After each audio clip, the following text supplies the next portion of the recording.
Le pardon guérit les blessures et brise les liens. Le pardon guérit les blessures du cœur et brise les liens. Seigneur notre Dieu, roi de l'univers, Seigneur des seigneurs, toi qui es le maître de toutes choses, le créateur de toutes les planètes, de toutes les galaxies, je te bénis et je te rends toute la gloire en ce jour. Tu nous fais la grâce de nous retrouver autour de ta parole. Je bénis ton Saint-Nom pour chacun de tes enfants. Merci d'avoir disposé leur cœur à avoir toujours soif de toi et de ta parole. Je prie maintenant que ton esprit se pose sur chacun de nous là où il se trouve. Et que par ton esprit, ta parole soit transmise au cœur. Et que cette parole agisse avec puissance pour notre transformation. Je t'en supplie et je te le demande dans le précieux nom de notre Seigneur et Sauveur Jésus-Christ de Nazareth. Amen. Frères et sœurs, nous sommes réunis encore en ce jour du vendredi 30 août 2019. Nous allons méditer ensemble sur un sous-thème. Le sous-thème d'aujourd'hui nous permet de revenir sur ce que nous avons étudié au mois de juillet. Tout au long du mois de juillet, nous avons parlé du mot pardon. Comme tous les autres mois d'avant, nous avons pris chaque mois depuis avril pour parler d'un thème spécifique. Et cette semaine, nous sommes en train de faire une forme de révision. Nous sommes en train de revenir sur les points clés de chaque thème des mois passés. Parce que là maintenant, à partir du 2 septembre, nous allons commencer à méditer sur la foi. Pour pouvoir mieux manifester sa foi, le chrétien a besoin de connaître, de savoir un certain nombre de choses. Voilà pourquoi au mois d'avril, nous avons parlé en long et en large de l'espérance, parce que la foi se base sur l'espérance. Au mois qui a suivi, au mois de mai, nous avons parlé de l'amour, parce que ce que vous n'aimez pas, vous ne pouvez pas l'obtenir par la foi, et que la foi n'est agissante que par l'amour. Au mois qui a suivi, nous avons parlé de compassion, parce que la compassion, c'est l'affection intérieure, c'est ce qui vous met en mouvement, vous pousse pour aller assister quelqu'un que vous dites que vous aimez. Et le mois de juillet, nous avons parlé du pardon, sur lequel nous allons revenir aujourd'hui. Ensuite, nous avons parlé de l'humilité. Donc, notre sous-thème d'aujourd'hui, c'est le thème du mois de juillet. Le pardon guérit les blessures et brise les liens. Je bénis le nom du Seigneur parce que ce que nous allons voir aujourd'hui, c'est quelque chose de consistant en si peu de temps. Et je me recommande à sa grâce pour qu'il nous transmette ce qui est utile pour chacun. À la Pentecôte, les gens ont dit aux apôtres, mais vous êtes en train de parler en d'autres langues et chacun de nous vous entend parler dans sa langue maternelle.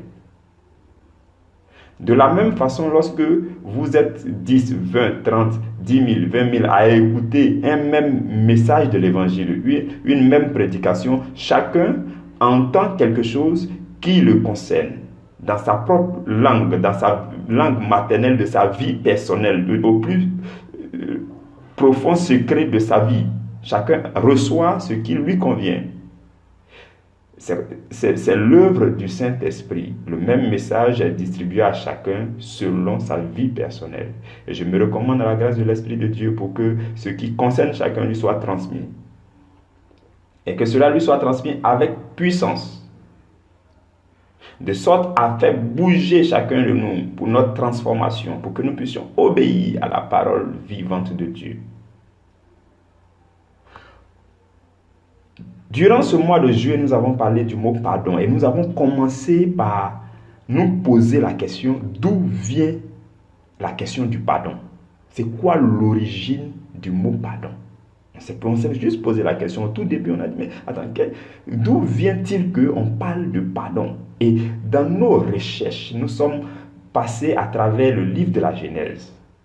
Et nous avons compris que le pardon provient de deux choses essentielles. Le pardon est né du fait que l'homme a péché contre Dieu. Adam et Ève ont péché contre Dieu. Et lorsqu'ils ont péché contre Dieu, pour couvrir leur nudité, pour couvrir leur péché, la symbolique du péché dans la Bible, c'est la nudité aussi. Donc, ils ont cousu des feuilles de figuier et ils se sont couverts, ils ont couvert leur nudité. Genèse chapitre 3, verset 7. Ils ont couvert leur péché parce qu'ils avaient besoin de le cacher, de le couvrir.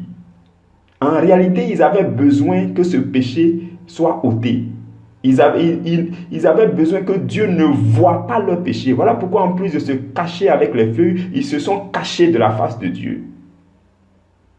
Donc, à partir du péché de l'homme avait besoin que Dieu lui pardonne ses péchés. L'homme avait besoin de délivrance. L'homme avait besoin d'être délivré de la main du diable à qui il avait donné la domination que Dieu lui avait remise. D'un autre côté, Dieu avait besoin d'être apaisé parce que Dieu avait été offensé. Le péché de l'homme a offensé Dieu. Et Dieu avait besoin d'être apaisé. L'homme, de son côté, il se cache. Toutes les fois, vous allez remarquer que même dans notre vie, toutes les fois que quelqu'un pêche, il cherche à se cacher. C'est dans le noir que les gens aiment rester. Surtout lorsqu'on est en péché. Lorsqu'on est dans le péché, on aime rester ça. On aime garder ça dans le secret de nos cœurs. Donc, on cherche à couvrir notre nudité. La nudité fait honte, de la même façon que le péché fait honte. Donc, tous ceux qui pêchent cherchent à couvrir leur nudité. Mais Dieu va faire quelque chose d'extraordinaire. Dieu va tuer un animal. Dieu va tuer un animal dans le jardin d'Éden et il va prendre la peau de cet animal pour couvrir Adam et Ève. Dans Genèse chapitre 3, verset 21. Dieu va prendre la peau d'un animal pour couvrir Adam et Ève. Et la révélation qui est derrière ce verset, c'est que Dieu, ce qui peut apaiser quand même Dieu, c'est un sacrifice. Dieu a été le premier à opérer le tout premier sacrifice qu'il a apaisé. Le péché de l'homme. Le péché que l'homme a commis, Dieu n'en pouvait être apaisé qu'à travers un sacrifice. Voilà pourquoi il a tué un animal. Il a pris la peau de cet animal pour couvrir Adam et Ève. Comme pour dire, c'est un sacrifice qui peut couvrir le péché de l'homme. Et vous vous souvenez que depuis l'Ancien Testament, le péché de l'homme ne pouvait pas être ôté. Le péché ne pouvait que être couvert. C'est pourquoi Dieu, le sacrifice des animaux, des taureaux, des veaux, des boucs, tout ça n'avait pas suffi pour ôter le péché de l'homme. C'était juste pour couvrir le péché de l'homme. Et ça ne suffisait pas aussi pour apaiser Dieu. C'était juste pour le calmer de temps en temps. Voilà pourquoi le jugement de Dieu, la colère de Dieu s'abattait fréquemment sur le peuple d'Israël. Mais Dieu va chercher parmi tout l'univers. Dans tout l'univers, Dieu va chercher. Et la Bible dit dans le livre de Apocalypse que personne ne fut trouvé digne. Dieu va chercher quelqu'un qui peut être digne d'être sacrifié. Il fallait trouver quelqu'un qui est sans tache, Quelqu'un qui a un sang pur. Parce que c'est ce sang-là qui peut apaiser Dieu totalement pour que nous puissions obtenir le pardon de toutes nos fautes. Mais Dieu a cherché durant toutes les années, tous ceux qui sont venus, les prophètes, les apôtres, tous les rois, les sacrificateurs qui sont venus avant Jésus-Christ, aucun n'a été trouvé digne. Personne n'a été sans péché. Personne ne fut trouvé digne ni sur la terre, sous la terre, dans les airs. Personne n'a été trouvé digne et sans péché pour être sacrifié et ôter le péché de l'humanité. Voilà pourquoi Dieu lui-même va venir sur la terre. Il va envoyer son Fils unique qui était auprès de lui dès le commencement, avant la création du monde. Dieu va dire, parmi les hommes, il n'y a aucun qui peut être sans péché. On en a cherché, on n'en a pas trouvé. Donc, voilà pourquoi, dans le livre de Hébreux, il est écrit, tu n'as voulu ni holocauste, ni sacrifice, mais tu m'as formé un corps. Donc, Dieu a formé un corps à son Fils bien-aimé, Jésus-Christ, qui est venu. Parce que c'est lui seul qui était capable de vivre sur la terre sans péché. Et pour aller jusqu'à être sacrifié, pour que ce sacrifice agréable-là permette à Dieu, permette l'apaisement total de Dieu et la délivrance de l'homme de ses péchés. Voici un peu l'origine, l'histoire du pardon. Et Jésus-Christ va bien sur la terre sans péché. À Gethsémani, où l'heure était venue pour qu'il soit arrêté, pour qu'il soit flagellé à cause de toi et à cause de moi, Jésus-Christ va souffrir dans sa chair. Quand il a regardé la souffrance venir devant lui, il va souffrir dans la chair. Il va dire à Dieu, Père, tu es capable d'éloigner de moi cette coupe, mais non pas ma volonté, mais il faut que ta volonté arrive. En fait, Jésus, durant cette prière, la Bible dit que durant cette prière, dans Matthieu chapitre 26, là, Jésus a prié jusqu'à ce que la sueur qui sortait de son corps ressemblait à des grumeaux de sang, des gouttelettes de sang qui tombaient par terre. Comme pour dire, ce n'était pas facile d'accepter. Il agonisait, il se concentrait, c'était dur pour lui d'accepter. Parce que, bien aimé, la révélation qui est derrière ce moment de prière de Jésus, c'est que la Bible dit qu'il a prié 3 fois durant cette nuit. 3 fois parce que la première fois il est parti, il a contemplé tous les péchés de l'humanité depuis Adam et Ève jusqu'à Jésus. Il a regardé tous ceux qui ont péché parce qu'il allait mourir, il allait être sacrifié pour que tous ces péchés soient pardonnés.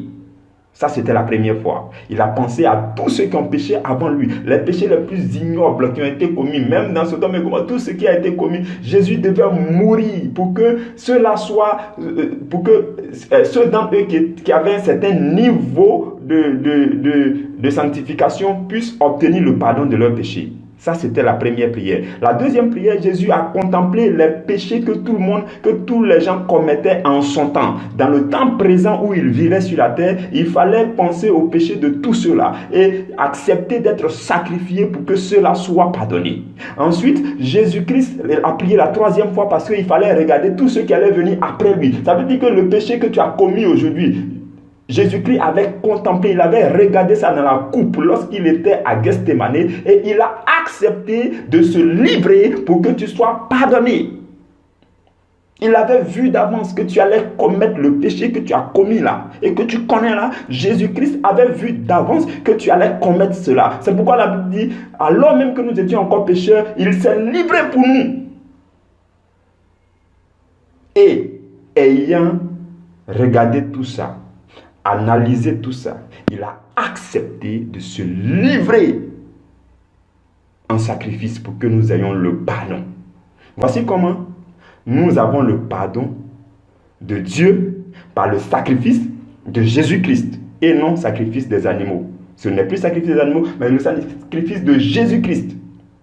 Et ce pardon est disponible pour tous ceux qui demandent. Le pardon de Dieu en Jésus-Christ a été accordé à toute l'humanité. Et donc, ceux qui s'approchent de Jésus, ceux qui s'approchent de Dieu à travers Jésus-Christ obtiennent ce pardon. Nous comprenons donc que le pardon est un sacrifice. Parce que pour pardonner à l'humanité, il a fallu que Dieu sacrifie son Fils bien-aimé. Donc le pardon est un sacrifice. Voilà pourquoi quand quelqu'un vous offense, vous avez du mal à lui pardonner. Parce que c'est un sacrifice. Tant que nous n'avons pas compris que pour mieux pardonner, il faut sacrifier, on ne peut jamais mieux pardonner. Le pardon, c'est un sacrifice. Le pardon est un sacrifice en ce sens qu'il y a un certain nombre de choses qu'il faut sacrifier pour réussir à pardonner. Si vous n'avez pas sacrifié, il a fallu que Dieu sacrifie Jésus-Christ pour que nous soyons pardonnés. Donc de la même façon, nous aussi, pour que nous puissions pardonner à nos frères et sœurs qui nous offensent, qui nous blessent, qui nous font du mal, il faut que nous puissions sacrifier certaines choses. Voici ce que nous sacrifions. Lorsque quelqu'un pêche contre vous, lorsque quelqu'un vous a offensé, il a commis quelque chose de grave contre vous, il vous revient de droit de condamner cette personne. Il vous revient le droit de traduire la personne en justice. Il vous revient le droit de traiter la personne comme vous voulez. Il vous revient le droit de susciter un châtiment sur la personne. Il vous revient le droit de parler mal de la personne. Vous avez tout ce droit-là quand quelqu'un commet une faute grave contre vous. En fait, c'est le même droit que Dieu avait sur nous. Dieu avait le droit de nous tuer, de nous frapper, de nous châtier, de nous faire souffrir parce qu'on avait péché contre lui. Et donc, la Bible dit que Dieu a sacrifié tous ses droits en donnant son Fils Jésus-Christ en sacrifice. En livrant Jésus-Christ en sacrifice, la Bible dit que le châtiment qui devait tomber sur nous, Jésus-Christ l'a porté. Et la Bible dit, par ses meurtres issus, nous avons reçu la guérison. Ça veut dire que tout ce que tu devais subir à cause de tes péchés envers Dieu, Jésus-Christ les a subis. Dieu a sacrifié tous ses droits sur toi en sacrifiant Jésus. De la même façon, si vous voulez mieux pardonner à quelqu'un, il faut savoir que tous les droits dont vous disposez du fait de ces péchés-là, vous devez les sacrifier. Le pardon est un sacrifice. Le pardon, c'est sacrifier votre droit de châtier la personne. C'est sacrifier votre droit de traduire la personne en justice. C'est sacrifier votre droit de traiter durement cette personne. C'est sacrifier votre droit de parler mal et durement de cette personne. Tous ces droits dont vous disposez, lorsque quelqu'un vous a offensé, vous devez sacrifier tous ces droits parce que Dieu en a fait pareil en sacrifiant son Fils Jésus-Christ et en lui faisant porter tous les châtiments qui devaient tomber sur nous. Ce sont ces choses qu'on a vues durant ce mois de juillet-là. Et nous avons encore dit que lorsque nous avons vu qu'il y a 3 sens, le pardon se manifeste dans 3 directions. Soit quelqu'un nous a offensés et nous lui accordons notre pardon. Soit nous avons offensé quelqu'un et nous demandons pardon à la personne pour qu'il nous accorde son pardon. Ça fait le deuxième sens. Et soit nous avons péché contre Dieu et nous demandons pardon à Dieu pour obtenir le pardon en Jésus-Christ. Voici les 3 sens. Mais nous avons dit que pour ce qui nous concerne, le plus important n'est pas d'apprendre à demander pardon. Parce que celui qui cherche à apprendre à demander pardon, ça veut dire qu'il suppose qu'il va être celui qui va commettre plus d'offenses envers les autres. Ce n'est pas cela qui nous intéresse. Ce qui nous intéresse, c'est que on suppose que les autres, toutes les maladresses des autres, les manquements des autres, les offenses des autres envers nous là, il faut que nous on soit capables de pardonner. Et nous avons dit que le plus important pour vous et pour moi, c'est de pardonner aux autres. Et nous avons parlé en long et en large du pardon divin. Et qu'il fallait pardonner comme Dieu pardonne. Parce que quand Dieu pardonne, il oublie.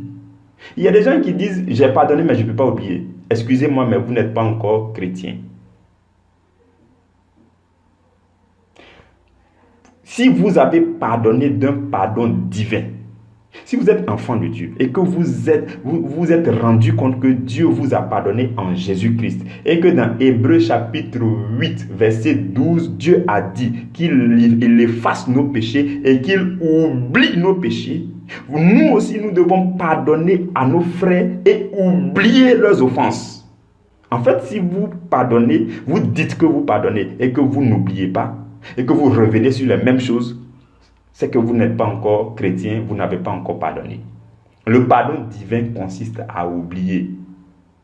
Quand on dit oublier, ça ne veut pas dire que ça ne peut pas revenir, l'image ne peut pas revenir dans ta tête. Ça peut venir. Ça, c'est l'œuvre maintenant du diable qui prend l'image pour venir te dire, voilà, tu peux encore te fâcher. Mais à toi de ne pas faire sortir cela. Et nous avons dit que le fait de pardonner à quelqu'un, c'est prendre la ferme résolution de ne plus revenir sur la chose, de ne plus parler de l'offense. Ni avec la personne, ni avec d'autres personnes, ni derrière la personne, ni devant la personne. C'est cela, pardonner et oublier. Et nous avons dit que accepter d'être guéri, c'est accepter de revoir les cicatrices sans en souffrir. C'est-à-dire que les cicatrices, c'est quoi? C'est-à-dire que le diable va prendre les cicatrices pour venir vous montrer, voilà, telle personne vous avez fait mal un jour, est-ce que vous ne pouvez pas encore vous venger, ainsi de suite. Il vous ramène ça en mémoire. Mais c'est à vous de voir ça et de ne pas réagir. De ne pas réagir. C'est en cela que consiste le pardon divin. Le pardon divin consiste à pardonner et d'oublier. Dans l'Ancien Testament, le péché était couvert. C'est pourquoi la Bible dit que le souvenir des péchés revenait chaque année, de sorte que les gens étaient obligés de sacrifier chaque année, de faire un sacrifice chaque année. Et le souverain sacrificateur pouvait entrer dans le lieu très saint pour faire un sacrifice chaque année parce que le souvenir des pardons revenait. Parce que les boucs et les taureaux ne pouvaient pas ôter le péché, ils ne pouvaient que couvrir le péché. Mais là, nous ne sommes pas dans l'Ancien Testament. Jésus-Christ a été sacrifié une bonne fois pour toutes. Dieu a pardonné toutes nos offenses que nous confessons. Dieu les a pardonnées. De la même façon, quand un frère nous a offensés, nous devons pardonner et ne plus revenir là-dessus. Voilà pourquoi il est dit dans Proverbes chapitre 17, verset 9, que celui qui couvre une faute cherche l'amour. Et celui qui rappelle dans ses discours divise les amis. Inutile de rappeler l'offense si on dit qu'on a pardonné. C'est ça le pardon, c'est ça le sacrifice. C'est-à-dire que tu te sacrifies, tu te concentres et tu dis que non, je ne parlerai plus de ça. Je ne reviendrai plus là-dessus. Même si le diable veut me rappeler dans ma mémoire, je ne veux plus parler de ça. Et c'est ça le sacrifice. C'est cette maîtrise de soi pour ne plus revenir sur les offenses des autres qu'on a déjà pardonné là. C'est ça qui est le pardon divin. Et nous avons vu aussi que de nos jours, beaucoup de chrétiens savent demander pardon. Beaucoup de chrétiens savent demander pardon. Mais très peu désirent vraiment ne plus commettre les mêmes choses. On est nombreux à nous approcher de Dieu pour dire « Seigneur, je te demande pardon ». Et après, la minute qui suit, on se retrouve en train de faire les mêmes erreurs. C'est triste de le constater, mais lorsque nous sommes sincères devant Dieu, lorsque nous sommes sincères, et que réellement nous avons regretté le péché, et que ça nous fait mal d'avoir commis ce péché, ça nous fait mal d'avoir offensé Dieu, nous devons sur place demander à Dieu, donne-moi la force de ne plus reprendre. Parce que quand Dieu pardonne, il accompagne toujours avec la force de ne plus reprendre. Il y a beaucoup qui demandent pardon, mais ils n'attendent pas pour recevoir la force de ne plus reprendre. Quand Dieu vous pardonne, il est disposé à vous remplir de la force nécessaire pour ne plus reprendre le même péché. L'objectif de Dieu, c'est que vous viviez d'amélioration en amélioration. Et non que vous reveniez toujours à commettre le même péché. Si ce péché-là vous a fait mal et que vous vous rendez compte réellement que Satan s'est joué de vous et qu'il vous a eu et qu'il s'est moqué de votre intelligence et qu'il s'est moqué de votre Dieu, vous devez vous fâcher et dire non, je ne veux plus retomber dans le même piège de l'ennemi. Seigneur, alors ouvre mes yeux. Seigneur, donne-moi la force, donne-moi la leçon à en tirer et donne-moi la lumière nécessaire sur le sujet pour que si Satan envoie le même piège, la même tentation, je ne tombe plus dedans. C'est ça le chrétien. Moi, depuis un moment, quand je me mets à genoux, je dis à Dieu, Seigneur, accorde-moi ton pardon. Je lui dis en même temps, Seigneur, je sais qu'en Jésus-Christ, la chose que tu fais facilement, c'est de nous pardonner. Tu nous as déjà accordé le pardon. Mais je suis devant toi, c'est vrai pour te demander pardon, mais ce qui m'intéresse, ce n'est pas le pardon, parce que je l'ai déjà obtenu. Mais ce qui m'intéresse là, c'est que là où Satan m'a eu là, il ne doit plus m'avoir.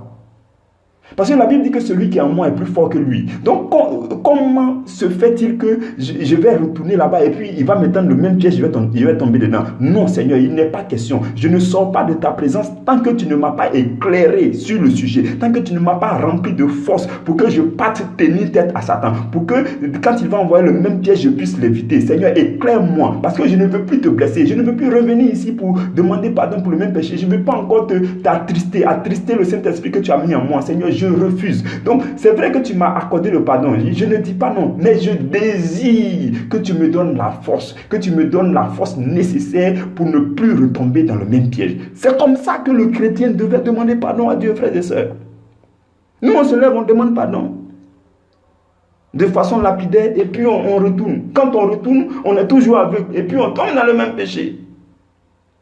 Si vous demandez pardon à Dieu et que vous ne profitez pas de la même occasion pour dire à Dieu, donne-moi les astuces, donne-moi la force, donne-moi la lumière nécessaire pour que je ne retombe plus dedans, parce que je ne veux plus retomber dedans. Si vous ne le faites pas, c'est que vous n'avez pas été sincère dans votre demande de pardon. Parce que ça doit aller ensemble. Si réellement vous avez regretté le péché, si réellement ça vous fait mal, vous devez, si réellement vous êtes fâché contre Satan, si réellement le piège que Satan vous a tendu là, ça vous fait mal, il s'est moqué de votre intelligence, si réellement vous savez ça, et que vous savez que ce que vous avez fait est mauvais et mal, et que vous êtes venu devant Dieu, vous avez pris ce courage de venir devant Dieu pour lui demander pardon, alors vous devez dire, Seigneur, je ne te lâcherai pas tant que tu ne m'as pas béni. Tant que tu ne m'as pas montré tous les plans nécessaires, comment je vais faire pour que Satan là aussi je puisse en fait c'est ça, c'est la rage, il faut qu'on sorte de la présence de Dieu en étant aguerri, fortifié, rempli de force, et que quand on retourne on dit ce même péché, c'est-à-dire qu'on prend des résolutions, c'est-à-dire s'il y a des actions à mener, on fait. On prend les résolutions fermes. Je ne fais plus tant. Parce que c'est quand j'avais fait tant, c'est là que je suis tombé dans le piège de Satan. Donc je ne vais plus faire. Parce que j'aime mon Dieu. C'est ça. C'est justement ça. Si nous aimons Dieu, nous devons travailler pour ne plus qu'il soit blessé. Un fils qui aime son père doit tout faire pour que ce père-là soit toujours content. Et il ne doit pas blesser ce père. C'est ce que nous devons faire, frères et sœurs. C'est ce que nous devons faire. Et le pardon de Dieu s'accompagne toujours de la force nécessaire pour que nous soyons purifiés. C'est pourquoi la Bible le précise clairement dans le livre de 1 Jean, au chapitre 1, verset 9, la Bible dit, si nous confessons nos péchés, il est juste et fidèle pour nous les pardonner et pour nous purifier de toute iniquité. Ce verset-là est connu de beaucoup de chrétiens, mais il y a la dernière phrase, beaucoup l'oublient. La première phrase dit, il est juste, si nous confessons nos péchés, c'est-à-dire si nous regrettons nos péchés, nous venons, nous lui disons, non Seigneur, ce que j'ai commis là, c'est mauvais, pardonne-moi. Ok, si nous le faisons, le Seigneur Jésus se tient à la droite du Père, il est notre avocat, il est juste et fidèle pour nous les pardonner. Il n'y a pas de souci, ça, tout le monde comprend ça. Mais la Bible continue dans ce verset pour préciser que il est juste et fidèle aussi afin de nous purifier de toute iniquité. Pour nous purifier de toute iniquité. Il nous donne les armes nécessaires, la force nécessaire, la lumière nécessaire, les leçons nécessaires à tirer de la faute. Voici ce que Dieu fait pour nous purifier. Il le fait pour nous purifier de nos iniquités. Donc, on reste dans sa présence et on lui demande, Seigneur, montre-moi la voie pour que je sois purifié de cette iniquité. Ce péché-là, je ne veux plus de ça dans ma vie. Ce qui me lie avec ce péché, je coupe. Frères et sœurs, c'est ça la vie chrétienne. La vie chrétienne, ce n'est pas de rester là à la même position. Un enfant qui naît et qui fait 10 ans à terre sans marcher commence à frustrer ses parents. On est né de nouveau, on écoute la parole de Dieu, on médite la Bible, on sait que Dieu veut pas ça, Dieu veut ça, et on continue à rester à la même position pendant que Dieu veut nous élever. Le temps est en train de passer, des générations sont passées, chacun a fait ce qu'il pouvait faire pour Dieu. Ton temps est venu, tu dois accomplir pleinement, le temps est en train de passer, il faut que tu accomplisses ta mission pour que tu sois capable de dire à Dieu, Père, j'ai achevé ma course.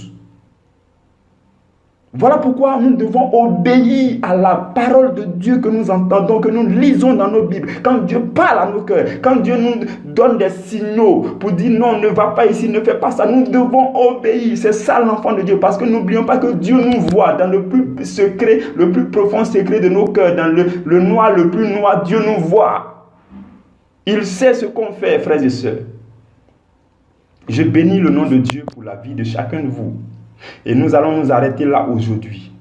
Je rends grâce à Dieu pour ceux qui intègrent. Je bénis le nom de Dieu pour ceux qui invitent leurs proches autour d'eux pour venir écouter la parole de Dieu. Et je bénis Dieu de ce que, à travers ces moments, nous continuons encore, seul à seul, à entrer dans la présence de Dieu, à le prier, à méditer sa parole, à continuer à l'aimer et à lui obéir. Que la grâce de Dieu demeure sur vous, sur vos familles, sur vos frères, sur vos sœurs, sur vos amis, sur vos activités, dans le puissant nom de Jésus.